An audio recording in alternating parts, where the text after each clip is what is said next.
Hi, I thought I'd show you a couple of really simple techniques that you can use if you're feeling worried, anxious, stressed, or even angry. These techniques will help you use your senses to ground yourself in the present moment. So in other words, your thoughts won't be racing forwards, worrying about something that may or may not happen. Neither will you be looking backwards and ruminating over something that's been and gone. Okay, so the first technique we're going to use is one you can try anywhere because no one can tell when you're doing it. So you might use it in an exam hall, for example, because we're in exam season now. You could use it in a meeting. You could use it when you're travelling and sat on a bus. No one will know.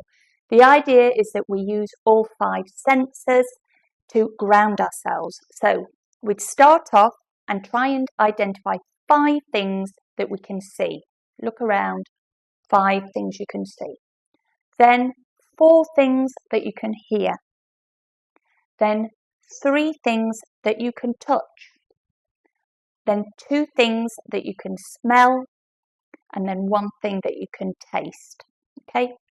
Might just be that morning's toothpaste. Doesn't matter. Also, if like me, you're missing a sense, so I don't have a sense of smell, when I get to 2, I'll just repeat one of the other senses. So I'll just do 2 more things I can see. So that's a great technique. It's really easy to remember and to use, and no one will know. Now I'm going to show you a similar technique, again using our senses. What you're going to do is make yourself a self-soothe box.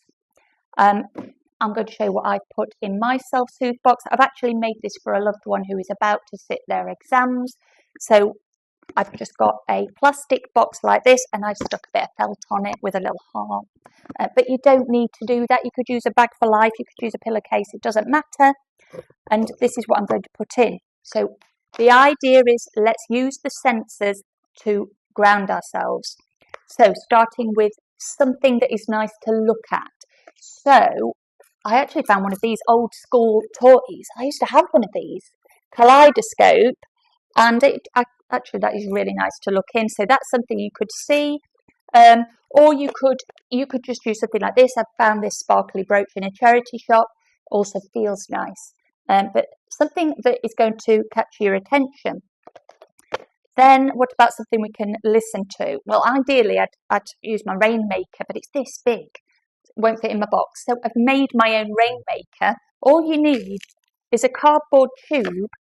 Put some scrunched up tinfoil in it and then pour in a cup of rice and it makes your own rainmaker. It's brilliant. So I have made a little mini rainmaker and that's going to go in.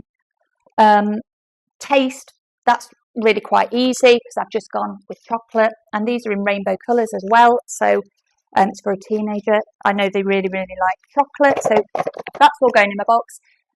Then what about touch? Well, I've got some of this. It's a little hand cream. It's also going to smell nice, so that ticks a couple of boxes there. You could also use something just like this. This is a pebble I found on a beach years ago, and it just feels really, really soft.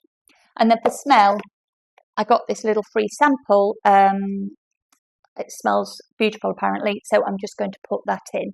It doesn't matter how many you have, just lots of different things that will really engage with all of your 5 senses. Pop them in your box and you're good to go.